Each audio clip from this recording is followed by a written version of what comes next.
Hello, I'm Paul Reed, a military historian and writer, and I've spent most of my life walking the battlefields of the Great War.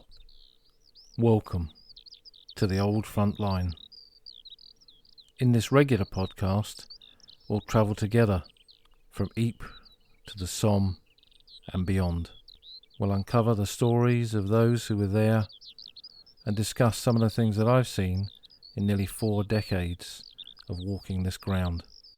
So let's head off along the tracks and the lanes and past the cemeteries that act as beacons to the Great War and see what we'll uncover this week along the old front line.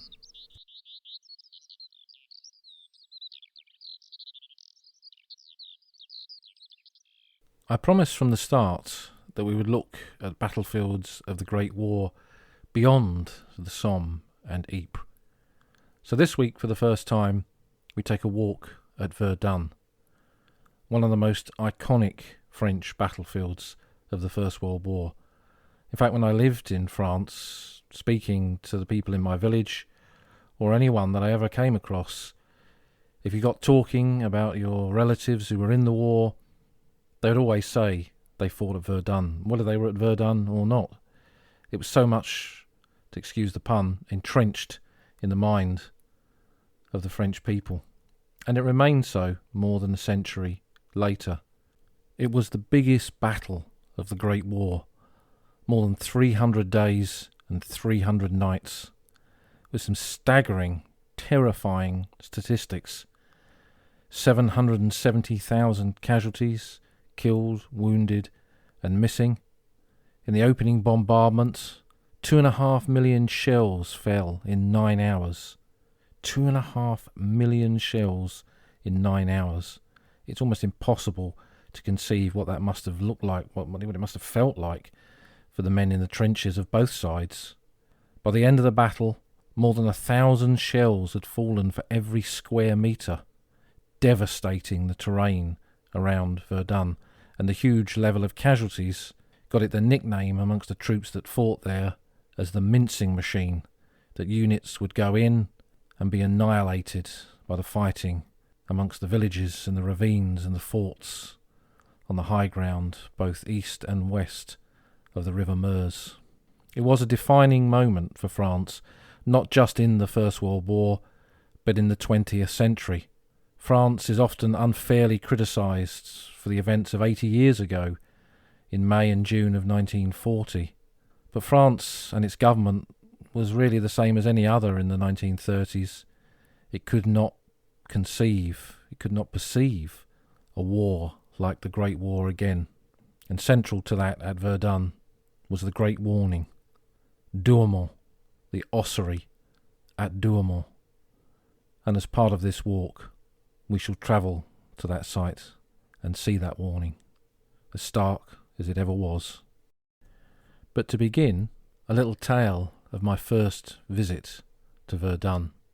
My boots first hit the ground at Verdun in the summer of 1987. It was a battle that even then had always fascinated me.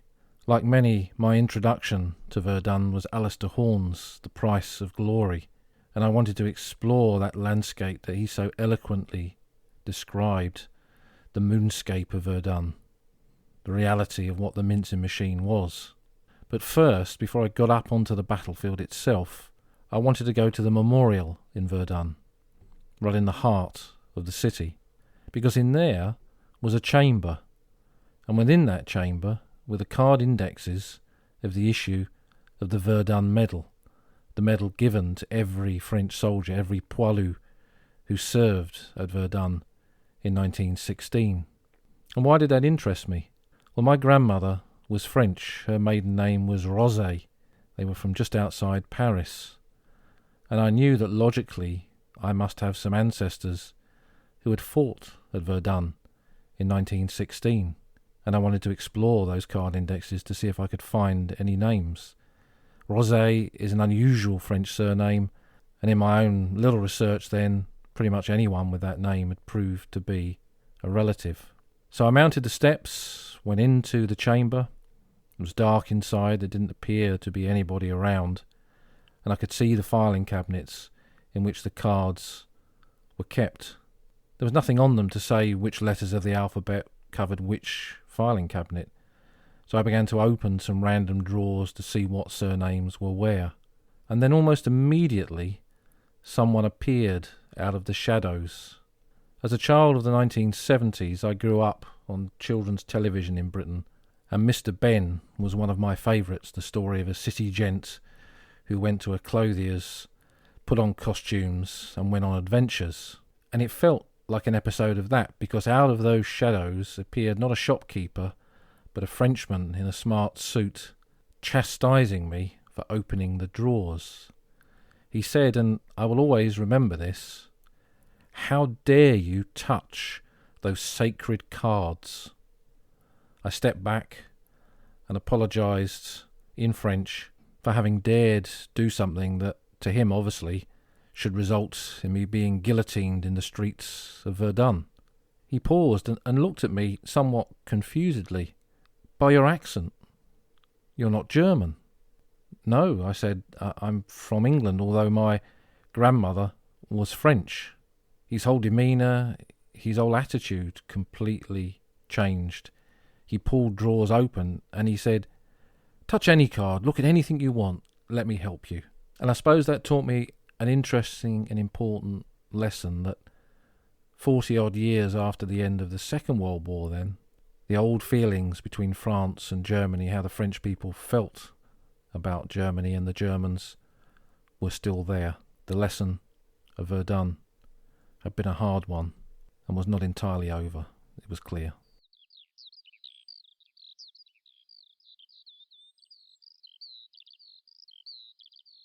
We're starting our walk outside the Memorial at Fleury. This is the main museum at Verdun. It was set up really by the veterans who fought here to tell the story of the men of Verdun who were here in 1916. And it's an incredible museum.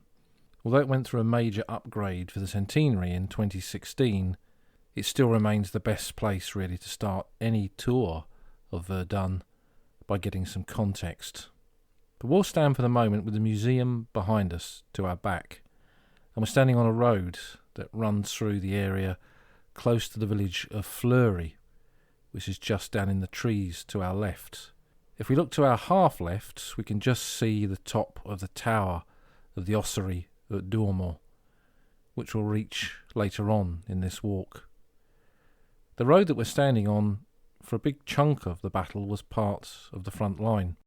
And if we look to our right, we can see a memorial on the crossroads in the form of a lion, the Lion of Souville. In the trees beyond that monument is the fort of Souville, which was reached by German troops in July of 1916, not long after the British attack on the Somme, because then the Germans realised that they could no longer fight an offensive battle at Verdun and simultaneously fight a defensive battle on the Somme. And in that attack, the Germans got up onto the roofed superstructure of Fort Souville. It was on a high point, and from there they could see down into the valley beyond. The sun was glinting on the blue Meuse, the river that runs through Verdun. And that, in 1916, was as close as any German soldiers got, except as prisoners of war. So we're right in the heart of the Verdun battlefield here, where some of the fiercest fighting took place. And when I stand here and think that in those innocent trees ahead of us, amongst the hedgerow and amongst the undergrowth, disguising very often the shell holes that are there were some intense battles here. But how to make sense of those battles? Alistair Horn's book, The Price of Glory, which if you've never read anything on Verdun is always a good place to start, tells the story of the battle on one level. How to access the other levels requires a degree of knowledge of both French and German. And for me, one of the most fantastic sources of the battle is Jacques Péricard's Verdun. He wrote this truly mammoth book covering the whole war around Verdun, not just 1916, but focusing on 1916. And for those who are familiar with British sources of the Great War in recent times, he was the Lynn MacDonald and Martin Middlebrook of his generation, because he interviewed and corresponded with hundreds, possibly thousands of veterans who had fought in the battle, and he gathered their testimonies for this book, and within it published many of their private photographs of the battle and the battlefields as they were. Péricard was a journalist and a writer, and he himself was a decorated veteran of the war. To the south of Verdun, in the Saint-Mihiel salient at the Bois Brûlés, he fought a famous action in 1915 in which he cried out at the very peak of the fighting, "Debout les morts, debout les morts," stand up the dead, possibly even rise up the dead, defend their memory, hold their memory true to heart, let their sacrifice not be in vain.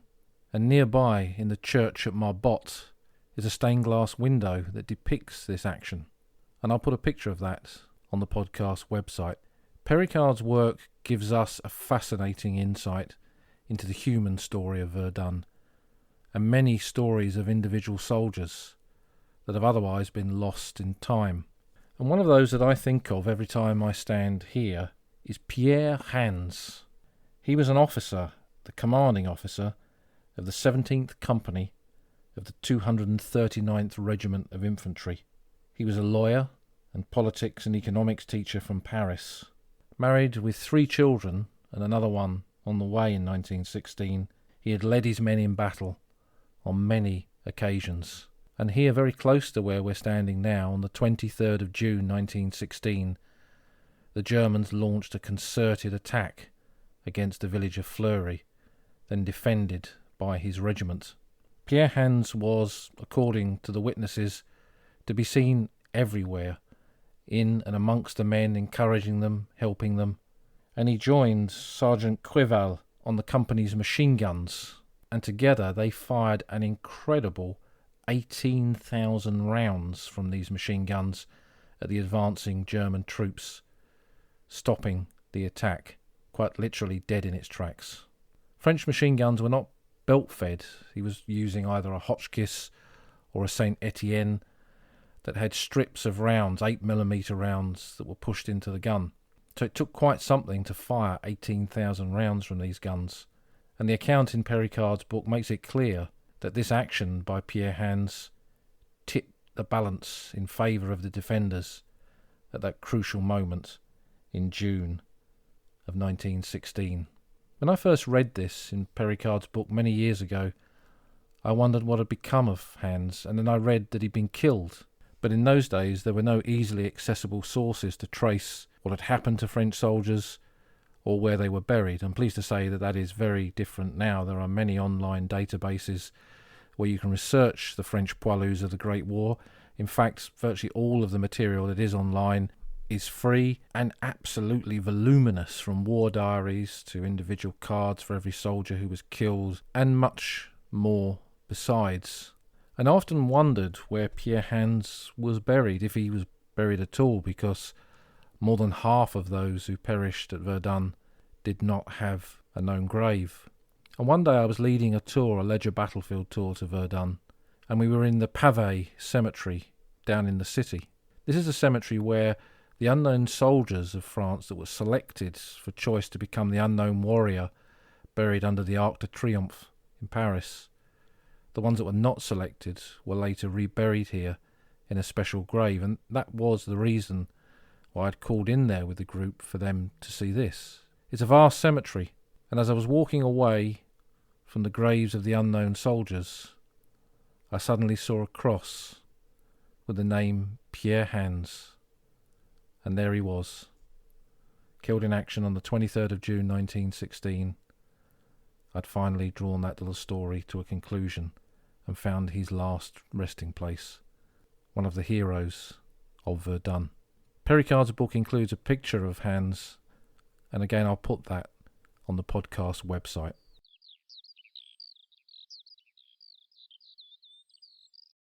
From the memorial, we'll go to our left and take a path down through the trees, which will lead us onto the site where the village of Fleury devant Douaumont once stood. The village of Fleury sat on the front line for most of the Battle of Verdun, And with fighting here again in 1917 and 1918, nothing was left of this village, or indeed any village in this area, by the end of the conflict. Now, this is true of many other battlefields of the First World War, and is a subject that we've mentioned in previous podcasts, with villages like Pozières on the Somme, or the ground around Loos, or in Flanders. But the difference here is that a decision was made after the First World War to preserve the Verdun battlefield, and that Fleury became one of nearly 24 villages that were villages détruits, villages disparus, destroyed villages, disappeared villages, villages that had mort pour la France, that had died for France, and were never rebuilt. These villages were a symbol of the destruction of France in the First World War, and the villages themselves had very little say in what happened in the immediate post-war world. Fleury had 422 inhabitants on the eve of the Great War, so it was only a small village, but none of these had the chance to come back and rebuild their lives.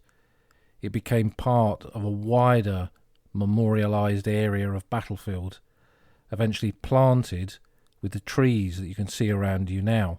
And in planting those trees, it preserved this battlefield. We can see shell holes and the remains of trenches all around us. And as we walk down through what was once the main village streets of Fleury, we see little plaques against bits of brick or stone sticking out of the ground. And these plaques tell us who once lived here, what they did.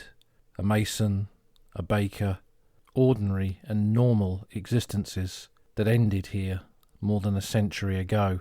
Although the village was never rebuilt, those who came from it, who'd been born in it, continued to be counted as occupants of the village, but gradually, of course, they eventually faded away. They had the right to still be buried here, as with all of the other disappeared, destroyed villages of France, but not everyone took up that opportunity. Today Fleury has 0 inhabitants. There are no one left from the period of the First World War. That generation has gone. But there is still a mayor, an honorary title, and it's considered a great honour to be a mayor of one of these disappeared villages of France. They're all part of that zone rouge, and when we look around us, the battlefields we see here preserved amongst these trees are part of it too. But there are many myths about this.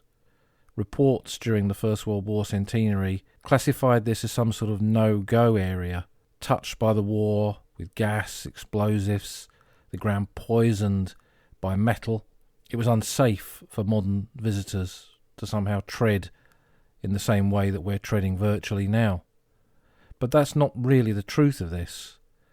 The battlefields here are really no more or less dangerous than the Somme, or northern France, or Flanders, or anywhere else on the Western Front.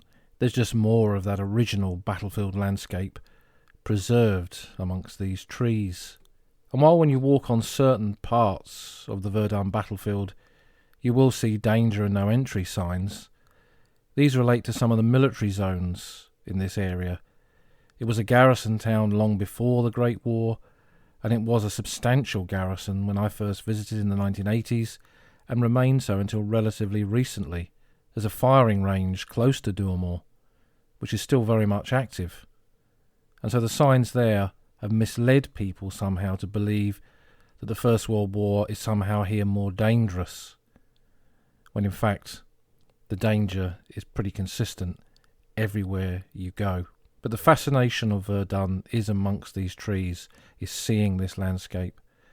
When you think of that figure we quoted earlier of 1,000 shells per square metre, this is evidence of what that could do to farmland, to villages, to homes, to places where men dug in trenches, tried to fight, tried to live, tried to survive. This was the very heart of that Verdun mincing machine. But it's a place where nature thrives. We can pause here amongst these leafy glades and hear birds in the trees and reflect, I suppose, on nature's ultimate victory over man. Despite the bombs, despite the chemicals, the ground recovered, and the birds once more sing in Fleury. Continuing to the far side of the village, we carry on along the road until it meets a crossroads, and here we turn right and walk across an open bit of grass towards the edge of the massive French National Cemetery we can see in front of us. As we do so and look to our left, we see the Jewish memorial that commemorates Jewish soldiers of the French army who were killed in the First World War. And over on the far side of the cemetery, we'll see the top of the memorial to Muslim soldiers who served in the colonial units of the French army and fought here at Verdun in 1916. The French National Cemetery here at Douaumont has more than 16,000 burials. It's not the largest in France, that is at Notre Dame de Lorette, close to Arras, but nevertheless it gives an incredible impression of the sacrifice that France made during the First World War. The population of France and Britain were almost identical in 1914, despite the fact that France was a much bigger country in terms of its geography. Come the end of the war, Britain, excluding the Empire, had lost about 750,000 dead. France, 1.4 million. It was a nation that really, even to this day, has not quite recovered from the losses of the Great War. And when we see these rows and rows of crosses here, we get an insight into that. Some men are individually buried. There are communal graves, mass graves, bodies brought in from the surrounding battlefield, from smaller battlefield cemeteries that were closed and moved in here. And it covers pretty much every part of French society on the eve of the Great War, from ordinary people to the French middle classes, simple soldiers to more senior officers, and every religion, Christians, Jews and Muslims. The men of the colonial corps paid a heavy price, particularly in the attacks towards Fort Douaumont in the autumn of 1916, and we can see their graves across on the far side of the cemetery. This was a world war. This was a war of empires, and the French Empire stretched across many lands, many people, many races, many creeds, many religions, and this cemetery does indeed reflect that. The graves themselves, as we walk among them, don't actually tell us very much about the men beyond their military details, their rank, their regiment, and their date of death. There's no clue to what part of France from whence they came, and no idea of their age. Here and there are plaques laid against the crosses by family members who once came here, and some graves have photographs on. But the phrase that we see on every grave is "Mort pour la France," died for France.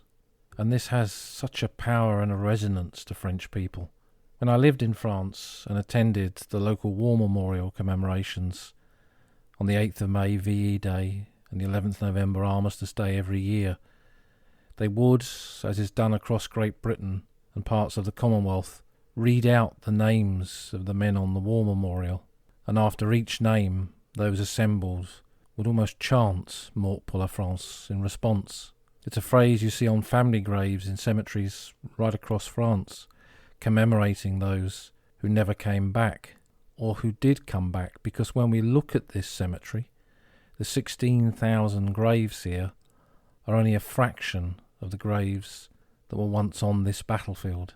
After the First World War, French families had the right, if a grave existed, for the body of a loved one to be brought home, to be buried in a family grave. I've never seen a percentage figure for how many were brought home, and it's probably the last thing that you'd do if you were on holiday, but when you wander around French civil cemeteries, as you travel right across France, you will see these graves. Men killed at Verdun, on the Chemin des Dames, fallen on the Aisne, or died in the Argonne forest. They can read like the battle honours of the French army in the Great War.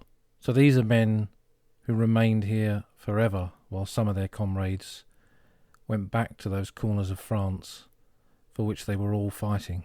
It's a remarkable place, and one of those on the Western Front where you get insight into the incredible scale of the First World War. The numbers written on paper are almost meaningless when you stand here amongst 16,000 graves. Suddenly, the colossal scale of loss and grief becomes apparent. Walking through the cemetery, or cross to the far side, over the road, and up to the steps of the massive building of the Douaumont ossuary. When the Great War was over in France, they looked at how they would commemorate their dead from that war, 1.4 million of them. But how to commemorate the missing? Just like on British battlefields of the Great War, at least 50% of the dead anywhere the French army had fought were missing. But no decision was made to commemorate them in the same way as the Menin Gates, the Loos Memorial and Chapval Memorial do on those British battlefields of the First World War. Instead, it was felt that every soldier who'd fought for France and died for France would be commemorated on their local memorial. But on a battlefield like Verdun, where so many were missing, the families of those missing soldiers knew that they would have no grave to come and visit, no closure, as we'd call it now. So instead, on all of the major battlefields where the French army had fought, memorials were built by private and public subscription. You could pay for your son's name missing in action somewhere on a battlefield to be commemorated within the chapel of one of these memorials. And that's how essentially the ossuary at Douaumont began. It's a massive memorial. Work began in the 1920s. General Pétain, who had commanded the French forces at Verdun, laid the inauguration stone in August of that year. But the memorial was not finally inaugurated until the summer of 1932, about the same time as the Chapval Memorial on the Somme. The main structure of the building is like a long tomb with more than 40 separate alcoves. It was said to resemble like a seawall, like the chests of the men who had stood firm at Verdun and gave their all in the defence of France. The massive tower above it resembles an artillery shell. It has a 2-ton bell in the tower, donated by an American benefactor, that rings out solemnly on major ceremonies here. And there's also a lantern. The tower is also a phare, a lighthouse, similar to the one at Notre Dame de Lorette in northern France. And those beams of light cast out across the battlefield from this lantern of the dead. As we go in, it's very quiet. I've seen attitudes change over the years. Once upon a time, speaking was not allowed except in very hushed tones, and appropriate behaviour was required at all times. The guardians of the ossuary would come over and politely point this out to you. To the rear of the building there is a chapel, and in the tower a museum well worth seeing. But as we wander amongst the alcoves, we begin to see the names. Ordinary men missing in action, a patrol lost near Fort Vaux, a son killed and never found, a husband disappeared into the mist, the gas, the artillery. Whole sections of men disappeared into the bombardments, the incredible bombardments that characterised the fighting at Verdun in 1916. The names here express all of that and draw France to a heavy conclusion over the costs of the Great War for them. I mentioned at the beginning of this walk how the ossuary here at Douaumont was a warning, and that was part of its original intention. But not here amongst the alcoves and the names.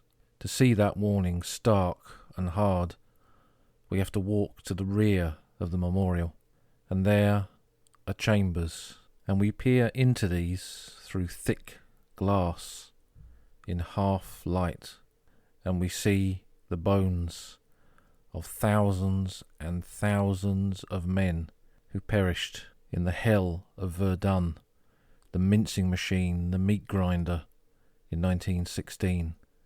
And not just poilus, not just Frenchmen. These are men from every nationality that fought here. Their bodies, their shattered remains, recovered from the battlefields in the immediate post-war world. There's over 130,000 soldiers whose remains are kept in this ossuary. And when we look into it, we see that warning. When Europe goes to war, this is the result. And as the ossuary at Douaumont was inaugurated in 1932, just a few miles to the north, towards the German border, a new system of forts was being built, the fortifications of the Maginot Line. André Maginot had been a soldier at Verdun and was badly wounded, and now as Minister of War, the defensive line, was named after him. But its resonance echoed across to these old battlefields from the previous war, because the Maginot Line was there as a consequence of losses like these. The French army had calculated that they would reach a point where, due to the losses in the First World War, there would be insufficient young Frenchmen to be conscripted into the French army. And if they could work this out, then an enemy, probably Germany, could work it out too, and might attack again.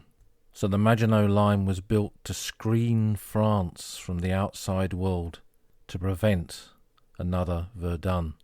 France looked in on itself at this time because of these losses at Verdun, because of the losses of the Great War, and because of the ossuary here at Douaumont. For them, it must never happen again, and the Maginot Line, they felt, was one way to protect them. But within 8 years of the inauguration of this memorial, war returned once more, and in the summer of 1940, it was not victorious French troops standing on the steps of this memorial, but Germans, back once more, having defeated and humiliated France. But stare as we do through the glass of these windows, it's not just the macabre that brings us here. Here are the men who fought and died in the Great War, shattered and nameless, tumbled together, but somehow still comrades in death. They act still, as with the original intention, as a warning which seemed irrelevant, but the modern world moves on and makes us think, and perhaps more should take this road to Verdun and understand the consequences of conflict. In 1984, 2 politicians did that. Right at the beginning of this week's podcast, I spoke about that time when I first visited Verdun and encountered that anti-German hostility.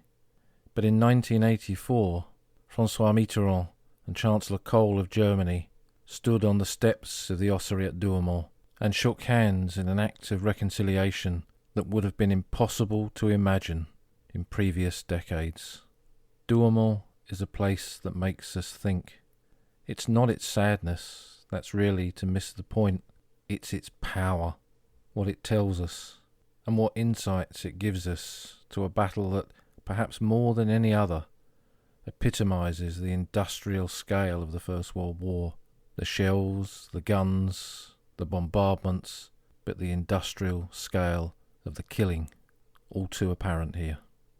As we return to the steps in front of the memorial, we look out across the battlefields. We can see back to the large white building of the memorial at Fleury. Beyond that, the rising trees mark Souville. Ahead of us, to our left, Fort Vaux, and down the winding road beyond the cemetery, Fort Douaumont. All places for another day and another walk along the old front line. It's that part of the podcast where we look at an object connected to the Great War. And this week I'm holding a piece of ceramics. It's a red terracotta marker stone, or in the shape of a marker stone. And these were made in the interwar period, following a design by Gaston Delblaze, a veteran of the Battle of Verdun. They were sold to raise money for the Association de Gueules Cassées, which was the association of broken faces, men mutilated by the artillery, by the bombardments of the Great War. And they take the form of the wayside road markers that exist right across the roads of France, which Gaston himself remembered from marching along those roads as a soldier during the war. On the top is the shape of the French Adrian helmet, and it reads on the side, Cette bourne renfermait une parcelle de terre sacrée de Verdun. This marker stone contains a piece of the sacred earth of Verdun. The earth collected from the battlefield is contained within, held inside by a little stopper at the base. Eventually the project was extended, and there are other examples with the names of other battlefields of the Great War where the French army had fought. But this is a simple, tactile connection to those terrible battlefields of Verdun, arguably the worst of which any soldier had to endure during the 4 years of the Great War. And it's not a memorial to the dead, this is to the survivors, those who came home, shattered in mind and body by their experiences of Verdun.